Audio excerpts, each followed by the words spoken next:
Hai, salam Bapak Mama Saudara yang dikasihi Tuhan. Selamat bertemu dan berjumpa kembali. Oleh kasih dan penyertaan daripada Tuhan, saya senantiasa berharap Bapak Mama Saudara semua dalam keadaan sehat, walafiat, dengan penuh rasa syukur kepada Tuhan.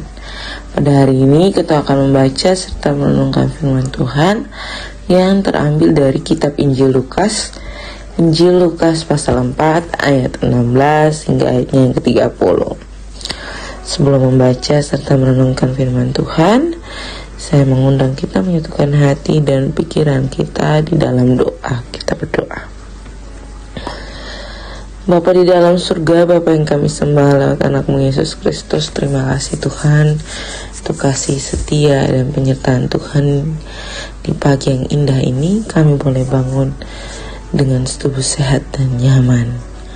Pada saat ini Tuhan, kami akan membaca, mendengar, serta merenungkan akan firman Tuhan. Kami mengundang Engkau hadir di tengah-tengah kami dan menguduskan hati dan pikiran kami untuk dapat mengerti apa yang menjadi maksud dan tujuan Tuhan dari firman-Mu. Mengampuni salah dan dosa kami Tuhan. Di anak-Mu Yesus Kristus kami telah datang dan berdoa. Amin. Bapak Saudara yang dikasihi Tuhan, pembacaan kita terambil dari kitab Injil Lukas pasal 4 ayat 16 sampai 30. Di bawah perikop Yesus ditolak di Nazaret. Ia datang ke Nazaret tempat ia dibesarkan, dan menurut kebiasaannya pada hari Sabat ia masuk ke rumah ibadat, lalu berdiri hendak membaca dari Alkitab. Kepadanya diberikan kitab Nabi Yesaya, dan setelah dibukanya ia menemukan nats di mana ada tertulis, Roh Tuhan ada padaku, oleh sebab ia telah mengurapi aku untuk menyampaikan kabar baik kepada orang-orang miskin, dan ia telah mengutus aku untuk memberitakan pembebasan kepada orang-orang tawanan dan penglihatan bagi orang-orang buta, untuk membebaskan orang-orang yang tertindas, untuk memberitakan tahun rahmat Tuhan telah datang. Kemudian ia menutup kitab itu, memberikannya kembali kepada pejabat, lalu duduk. Dan mata semua orang dalam rumah ibadat itu tertuju kepadanya. Lalu ia mulai mengajar mereka, katanya, pada hari ini genaplah nats ini sewaktu kamu mendengarnya. Dan semua orang itu membenarkan dia, dan mereka heran akan kata-kata yang indah yang diucapkannya. Kata mereka, bukankah ini anak Yusuf? Maka berkatalah ia kepada mereka, tentu kamu akan mengatakan pepatah ini kepadaku, hai tabib, sembuhkanlah dirimu sendiri, perbuatlah di sini juga di tempat asalmu ini segala yang kami dengar yang telah terjadi di Kapernaum. Dan katanya lagi, aku berkata kepadamu, sesungguhnya tidak ada nabi yang dihargai di tempat asalnya. Dan aku berkata kepadamu, dan kataku ini benar, pada zaman Elia terdapat banyak perempuan janda di Israel, ketika langit tertutup selama 3 tahun dan 6 bulan, dan ketika bahaya kelaparan yang hebat menimpa seluruh negeri. Tetapi Elia diutus bukan kepada salah seorang dari mereka, melainkan kepada seorang perempuan janda di Sarfat di tanah Sidon. Dan pada zaman Nabi Elisa banyak orang kusta di Israel, dan tidak ada seorang pun dari mereka yang ditahirkan, selain daripada Naaman orang Syria itu. Mendengar itu sangat marahlah semua orang yang di rumah ibadat itu.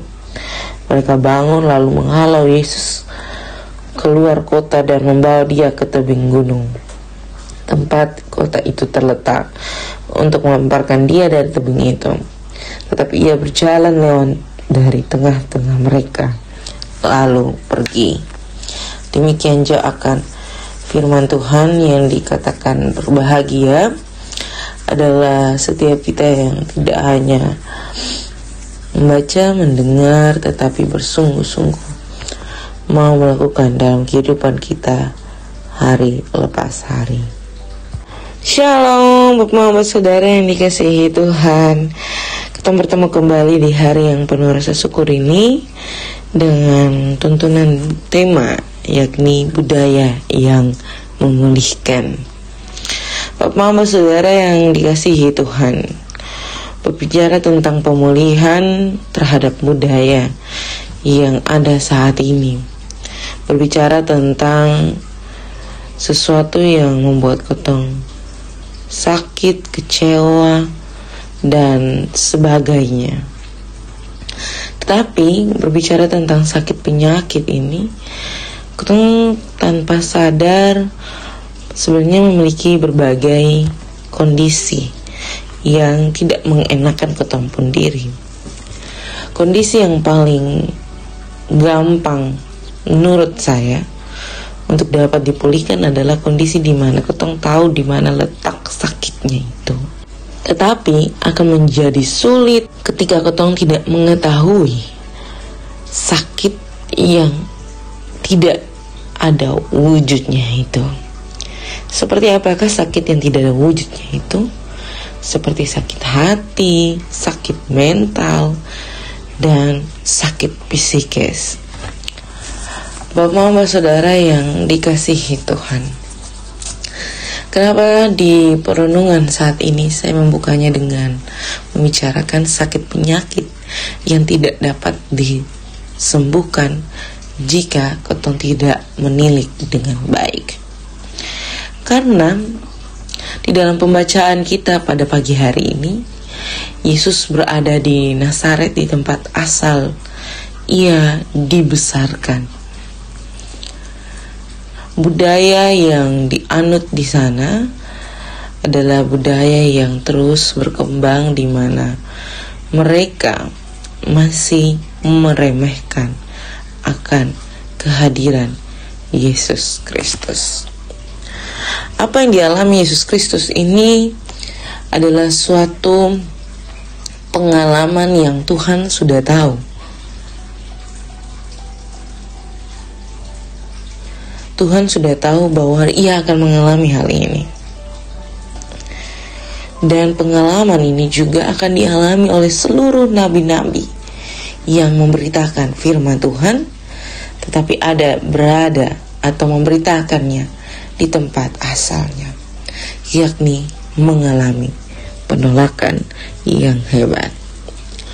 Bapak Saudara yang dikasihi Tuhan, budaya atau tradisi yang diteruskan oleh bangsa Israel atau jemaat-jemaat di Nazaret pada masa itu adalah sebuah tradisi atau kebudayaan yang sudah sangat tidak memperdulikan kehadiran Tuhan sendiri.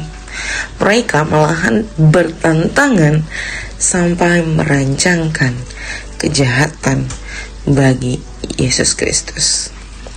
Karena apa? Budaya tidak mau mendengar, budaya tidak mau dikritisi, budaya tidak mau mendengar hal-hal yang sakit, budaya tidak mau diluruskan. Atau dengan kata lain, dari semuanya itu adalah budaya tidak mau dipulihkan. Yesus hadir di Nazaret untuk memulihkan setiap orang, untuk memulihkan jemaat di Nazaret, untuk menyadarkan bahwa penolakan-penolakan yang mereka lakukan adalah suatu yang menggagalkan atau membinasakan setiap pribadi lepas pribadi. Bapak Saudara yang dikasihi Tuhan, pernah kotong sonde ketong mengalami seperti apa yang dialami oleh jemaat di Nazaret? Mengalami menolak semua pertolongan, pengobatan, karena kotong merasa bahwa kotong son sakit, kotong merasa bahwa kotong son pantas dikritisi, kotong son pantas untuk dipulihkan dan sebagainya. Kotong bisa untuk urus kotong pun diri sendiri. Pernah tidak kotong ada dalam kondisi seperti itu? Saya berharap ketika kotong ada dalam kondisi itu, kotong tetap mengenal Tuhan. Kotong mengenal siapa yang menciptakan kotong. Mungkin orang lain tidak dapat menyembuhkan, tetapi saya mau bilang bahwa Tuhan hadir dari orang-orang itu. Mari kita melihat Tuhan dalam setiap sosok orang-orang yang dipercayakan Tuhan untuk hadir dan memulihkan kita. Agar segala sesuatu yang Ia bicarakan di dalam Tuhan, mari kita terima, kita doakan, dan kita pulihkan kita sendiri. Jadi kita tidak lagi menjadi orang-orang yang menolak Tuhan, karena kita sudah tahu Tuhan terlebih dahulu. Tetapi kita menerima Tuhan karena kita tahu bahwa kita bersyukur bahwa kita adalah orang-orang yang pertama yang mengenal dan tahu bahwa kelahiran Tuhan itu mendatangkan kabar baik bagi setiap kita. Selamat berefleksi, selamat menjadi berkat dimanapun Bapak Mama Saudara semua berada. Tuhan senantiasa menolong dan memberkati kita. Amin untuk firman Tuhan. Untuk menutup perenungan pada saat ini, saya mengundang kita menyatukan hati dan pikiran kita di dalam doa. Kita berdoa. Bapa kami yang di surga, dikuduskanlah namamu. Datanglah kerajaan-Mu, jadilah kehendak-Mu di bumi seperti di sorga. Berikanlah kami pada hari ini makanan kami yang secukupnya, dan ampunilah kami akan kesalahan kami, seperti kami juga mengampuni orang yang bersalah kepada kami. Dan janganlah membawa kami ke dalam pencobaan, tetapi lepaskanlah kami daripada yang jahat. Karena Engkau yang punya kerajaan dan kuasa dan kemuliaan sampai selama-lamanya. Amin. Shalom, Bapak Mama semua, sampai jumpa kembali.